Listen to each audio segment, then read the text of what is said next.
Thanks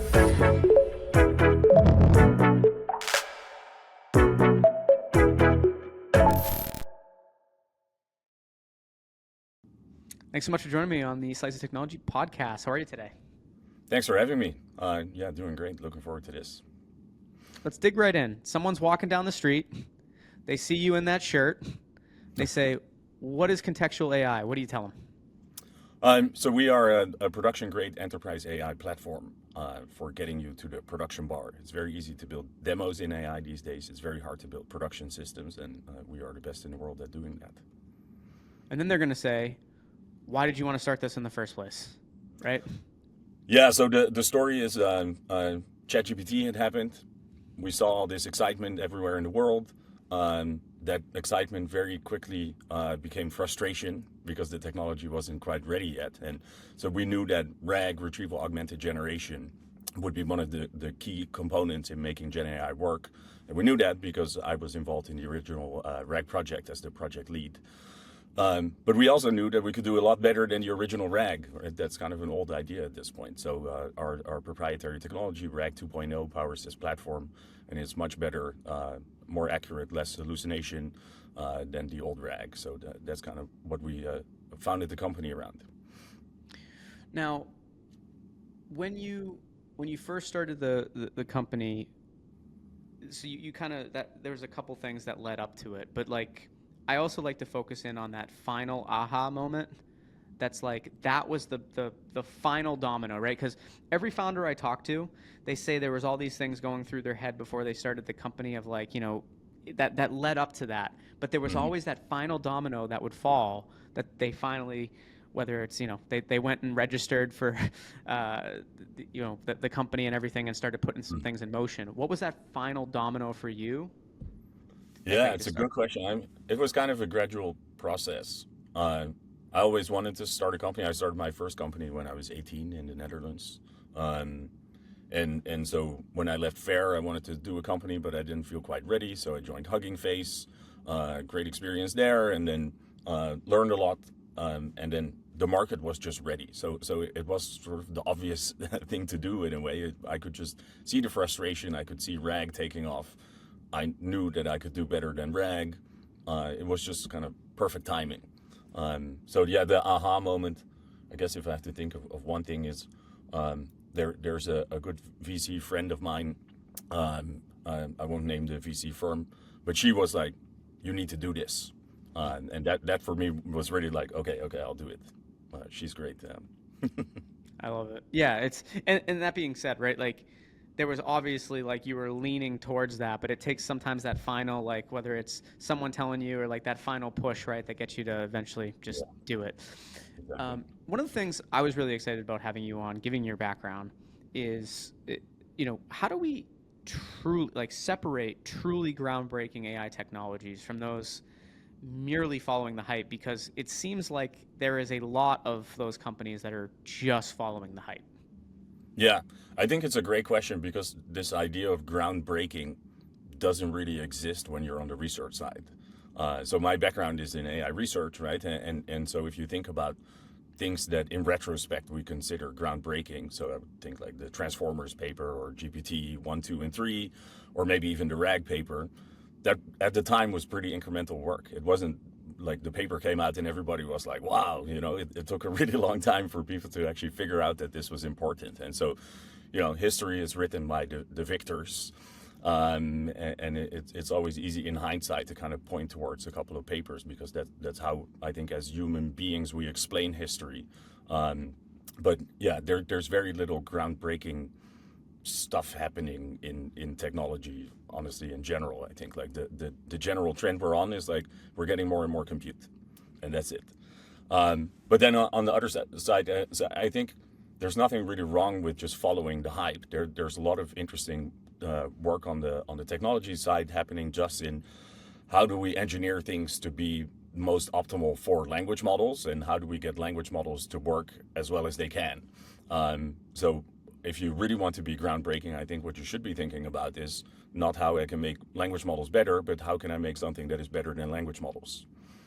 Yeah, that's a difficult question. That's where I think a lot of the interesting sort of non-hype research work is happening. You know what's so interesting? Like entrepreneurs are prone to transforming different space, like really innovating, right, in different spaces.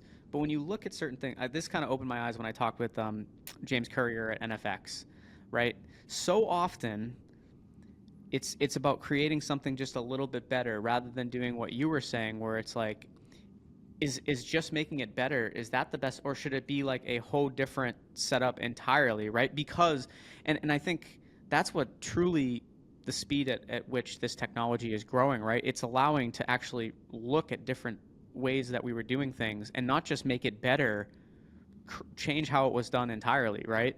Mhm. um, how do you spot those opportunities though, right? Because it is hard to break out of the let's make this a little better to, oh man, we can make this totally different, and as a result it is miles beyond what this other way was.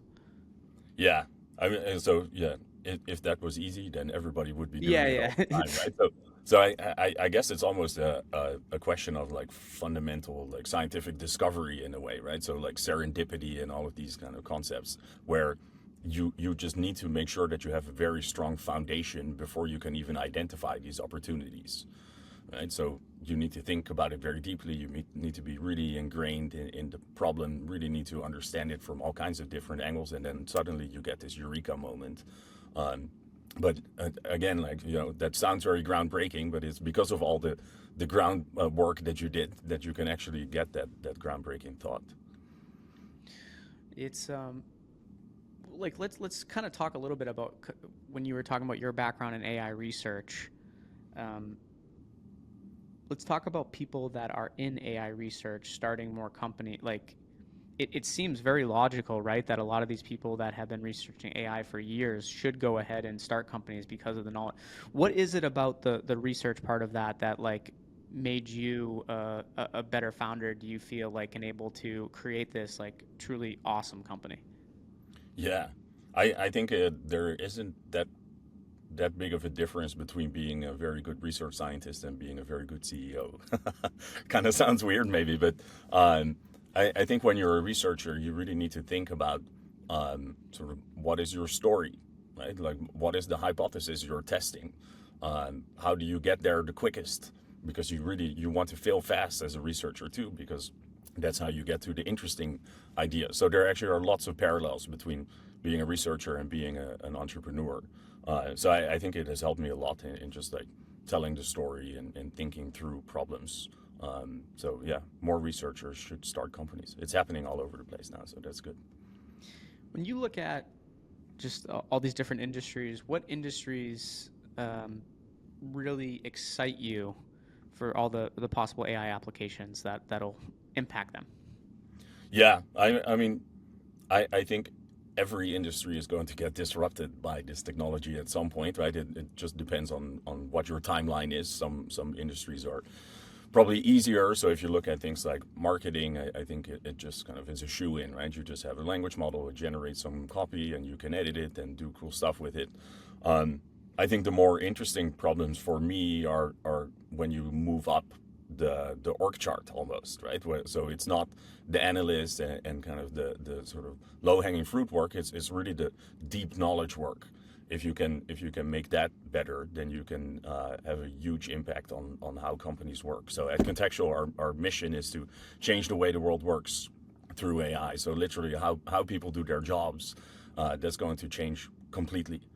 Everybody will be the CEO of their own company of AI agents doing all of the mundane work so that you have time to think very strategically and do all the fun stuff. So I think that's pretty exciting. It's honestly the best part, to be able to take away the tedious tasks that we're all bogged down by so that we can focus on I think what it'll end up doing is resulting in a lot less burnout across the board too, right? Because if you can focus on what you love all the time, Yeah. even like you love what you're doing, right? But there's parts of your job that you probably are like, I can't Oh yeah. stand, but I have to do them. Yeah. Yeah. All the time. So yeah, I would love to design some AI applications on our platform to solve those problems. What let's talk about, because like you know, you talked about earlier kind of how to separate maybe some of the the groundbreaking technologies from the hype. What outside of contextual AI, like what are some companies that you're really excited about in this space? Yeah, so I always like to think of the ecosystem kind of as this like sequence of steps that you need to get to a solution, right? So ultimately what you care about is you have a problem as a company and you need to get to a solution, and sort of what happens in the middle maybe doesn't necessarily matter all that much, but it's pretty important to get you to the right result, right? So one company I really like is Unstructured, if you've heard of them. So they do a lot of kind of data processing to make sure that you can actually do things with the data. So data is really one of the huge problems, right? There's like real world data is very noisy. It's huge. It's all over the place. It's outdated. There's conflicts. So you need to be able to make sense of that, but you can only do that when you actually have the unstructured data extracted in a way that you can do something useful with it. So that's one. Another one I really like is datology. So they're really about how can I get the most out of my data. So again, there's lots of data. You need to do something useful with it, or maybe you want to be sample efficient. It's a great company too. Last one I really like is Patronus. They are thinking about evaluation in very different ways. So how can we make sure that we measure the quality of these systems and actually understand what their shortcomings are, what their strengths are, so that we can confidently deploy AI in pretty critical settings. So those are my three favorites: Unstructured, Datology, and Patronus. Patronus is a cool name. It's a cool Is that name, from right? Harry Potter? Uh-huh. You have a cool name too. It's so easy to remember. And what is that on your That's the shirt? skateboard, yeah. Oh, So, I love that. and so the story behind the skateboard is we have this kind of internal cultural thing where we always design the skateboard first, and then the bicycle, then the car, then the airplane, then the rocket, right? So it's basically you always start with the skateboard. So when we did a launch of our platform, actually made it available, like generally available to customers, that was the skateboard launch. So we actually have a contextual skateboard in the office that everybody signed, and so everybody was given one of these T-shirts. So Talk about culture building too. That right it's there very is important. cool. Huh. Makes total sense too. Um, what's next? Like, okay, we're heading into 2025, which is wild. Uh, I feel like just everything happening with AI this year, it made the year go faster, honestly, because Yeah. there was always Mhm. some new update coming out that we were kind of always in depth with. When you look at for contextual AI, like what's next? What really excites you that you can share with us here today about 2025 and beyond? Yeah, and I'm really excited about um, a couple of kind of key topics that are just at the frontier of AI right now, right? So multimodality, obviously you want to be able to handle all kinds of different inputs. I'm very excited about agents. I'm also quite worried about how much hype there is around agents, but I think if you do agents the right way, then there's a lot of potential. And I think the most interesting problems that we are working on are at the intersection of unstructured and structured data, where you then have structured outputs too. So basically agents, but then combined with traditional RAG, but also combined with text to SQL. So if all these parts come together, then you have this generalist agent that can do anything out of the box. And then through our platform, you can really specialize that agent for very specific use cases where you have very high accuracy requirements. So yeah, I'm super excited about next year. I always say, 2023, it was all kind of fun and games. Everybody was just doing a lot of experimentation. This year has been about going into production. 2025 is all about ROI. And so, as an industry, we need to show ROI, to make sense of all of the investment that's been going into AI. And I think that's definitely going to happen. There's a lot of innovation happening, and it's really, I think everybody's ready to start really using AI everywhere now to change the way the world works. I'm excited about a lot of these agents that I've been seeing out there, but I also am worried, like you said a little bit, because I think we're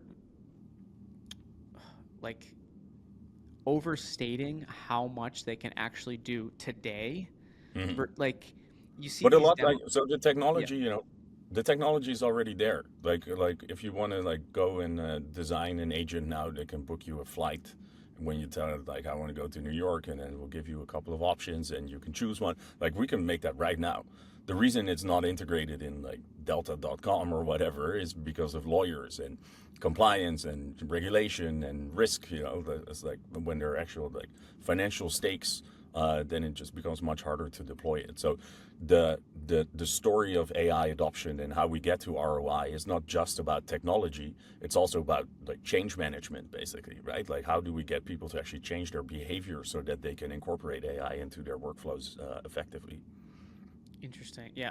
So obviously, regulation and some outside factors will also impact how quickly some of these, these agents and new technologies will actually come into play, right? As always, that's always been the case with any new Yeah. wave. So if you're talking to, this is your pitch to regulators out there and things like that. Like, what do you like if you were, let's say, you're on an advisory committee for some of these regulators, or just the government in general?